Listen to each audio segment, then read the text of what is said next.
Guinéennes, Guinéens, chers compatriotes. Je prends la parole ce soir pour attirer votre attention sur la situation politique préoccupante de notre pays et les risques d'embrasement si nous ne prenions pas toutes les dispositions pour empêcher un troisième mandat pour M. Alpha Condé. Dans ce contexte, nous devons premièrement assurer une mobilisation effective de tout le peuple de Guinée pour constituer une force de dissuasion capable de faire reculer M. Alpha Condé et son équipe. Deuxièmement, nous devons attirer l'attention des institutions internationales sur les risques d'embrasement en Guinée et ce que cela peut entraîner comme insécurité dans toute la sous-région. C'est dans ce cadre qu'avec votre permission, je voudrais interpeller M. Emmanuel Macron, président de la République française, par rapport à M. Alpha Condé, un citoyen français, qui tente aujourd'hui, après 2 mandats, pour le moins chaotiques, de modifier la Constitution ou d'imposer une nouvelle Constitution pour s'octroyer un 3e mandat. Excellence, M. Emmanuel Macron, président de la République française. Je me nomme Ibrahima Soribari, ingénieur de mines, président du parti en projet, l'Union des Patriotes pour la démocratie et le développement UPDD. Je me permets d'utiliser cette vidéo pour vous demander de bien vouloir rappeler M. Alpha Condé, citoyen français, à l'ordre par rapport à son engagement à imposer une nouvelle constitution à la Guinée après les 2 mandats qui lui sont constitutionnellement accordés dans le simple but de briguer un 3e mandat. Monsieur le Président, M. Alpha Condé est arrivé en Guinée où il a brigué la magistrature suprême en 2010, à la suite d'une élection très contestée. Au terme du 1er mandat, il a brigué un 2nd mandat en utilisant les mêmes mécanismes. Il a imposé sa volonté, il a brigué un 2nd mandat. Au terme de ce 2e mandat, M. Alpha Condé a d'abord essayé de modifier la Constitution pour s'octroyer un 3e mandat. Malheureusement pour lui, il s'est rendu compte que la Constitution verrouillait l'article 27 qui stipule que le président de la République est élu au suffrage universel direct pour un mandat de 5 ans renouvelable une seule fois, qu'en aucun cas, nul ne peut briguer plus de 2 mandats consécutifs ou non. Et l'article 154 stipule que la durée et le nombre de mandats présidentiels ne peuvent faire l'objet de modifications. Alors, M. Alpha Condé s'est tourné vers une nouvelle constitution qu'il veut imposer à la Guinée. Une nouvelle constitution qu'il aurait fait rédiger en dehors de la Guinée, qu'il cherche aujourd'hui à imposer à la Guinée pour changer le régime, rentrer dans une 4e république afin de pouvoir briguer de nouveaux mandats contre la volonté de tout le peuple de Guinée qui est debout comme un seul homme. M. Alpha Condé est arrivé en Guinée en 2010 en provenance de la France, le creuset de la démocratie occidentale. Pour certains Guinéens, il était l'homme qui allait instaurer la démocratie dans notre pays. Malheureusement, malgré tout le combat politique qu'il dit avoir mené, M. Alpha Condé n'était pas prêt à assumer les fonctions de président de la République. Il n'avait pas d'équipe. Et au mépris des intellectuels intègres qui faisaient foison en Guinée, M. Alpha Condé a choisi de reconduire les anciens dignitaires du régime du président Lansana Conté, ceux-là même qui ont instauré la corruption en Guinée et qui ont mis le pays économiquement à genoux. Ce sont eux qu'il a propulsés au poste de commande. Naturellement, les résultats ne pouvaient être que catastrophiques. Au terme du 1er mandat, M. Alpha Condé a utilisé les mêmes mécanismes pour s'octroyer un 2nd mandat. Le peuple de Guinée est un peuple patient, un peuple pacifique. Le peuple a accepté, il a subi. Au terme du deuxième mandat, aussi chaotique que le premier, M. Alpha Condé s'est engagé à modifier la Constitution pour briguer un troisième mandat.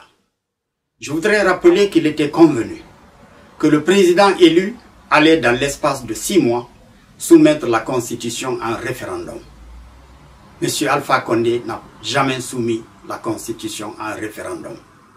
Il a prêté serment sur cette Constitution en 2010 et en 2015.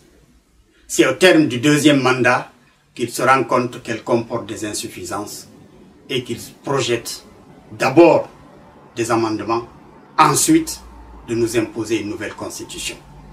Je voudrais rappeler par ailleurs que M. Alpha Condé n'a pas mis en place toutes les institutions républicaines.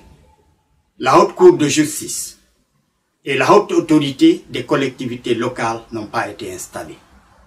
La Haute Cour de justice, qui a la compétence de juger les délits commis par les membres du gouvernement et par le président lui-même, n'a jamais été installée. M. Alpha Condé a systématiquement refusé de mettre la Haute Cour de justice en place, donnant ainsi carte blanche aux membres du gouvernement et à lui-même de commettre des crimes économiques et des crimes de sang dans l'impunité totale. Les autres institutions qui ont été mises en place sont toutes inféodées au pouvoir exécutif. Monsieur le Président de la République dicte et toutes les autres institutions obéissent. Alors, c'est dans ce contexte qu'il veut forcer un troisième mandat. Alors, Monsieur le Président de la République, nous pensons que le poumon de la démocratie, c'est l'alternance. Refuser l'alternance, c'est s'engager dans la dictature. Nous pensons que le peuple de Guinée a trop subi. Et le peuple aujourd'hui est vent debout. Parce qu'un peuple affamé n'a pas d'oreille. Et le peuple aujourd'hui est vent debout pour barrer la route à M. Alpha Condé. M. Alpha Condé est déterminé à aller vaille que vaille pour un troisième mandat. Il est prêt pour ça à utiliser les leviers du pouvoir, à utiliser le levier de l'argent. Il est prêt à corrompre, à tuer, à faire des arrestations arbitraires et des emprisonnements sans jugement. Alors, Monsieur le Président, je pense que la situation est grave et que si vous ne rappeliez pas M. Alpha Condé à l'ordre, il risque d'embraser le pays.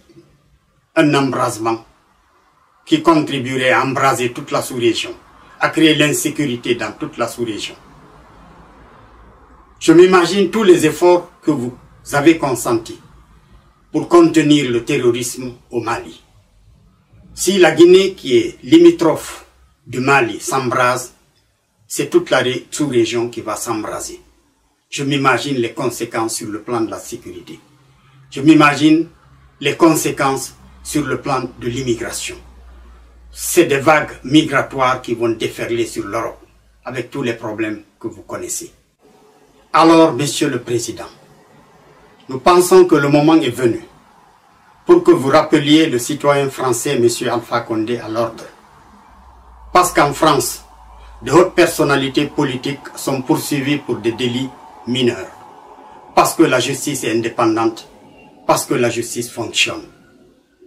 Au même moment, M. Alpha Condé, un autre citoyen français, a le permis de tuer, de piller les deniers publics, de diviser le peuple de Guinée, de mettre les communautés dos à dos.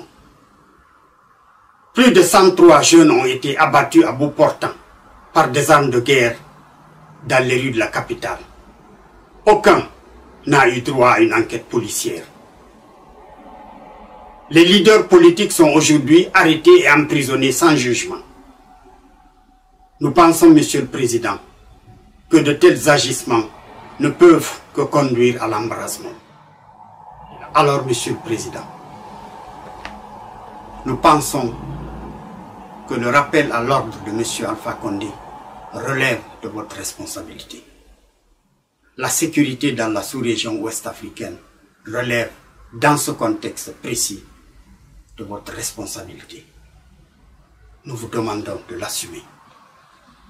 Nous vous demandons de l'assumer pour permettre au peuple de Guinée d'organiser en 2020 des élections libres et transparentes pour choisir de façon libre et transparente le futur président de notre pays, afin de pouvoir instaurer un état de droit, instaurer une démocratie inclusive et apaisée, procéder à la séparation et à l'équilibre des pouvoirs, pour redonner à la justice toute son autorité, afin que tous les citoyens, sans distinction, soient soumis à la loi, afin de chasser l'impunité, afin de rendre l'environnement favorable au développement économique, favorable aux investissements, afin de pouvoir nous permettre de mettre en valeur les immenses richesses de notre pays au profit du peuple de Guinée et de nos partenaires étrangers.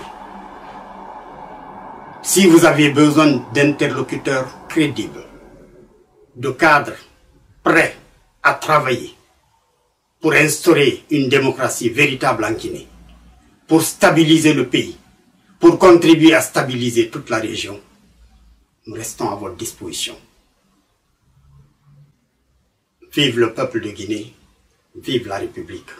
Je vous remercie.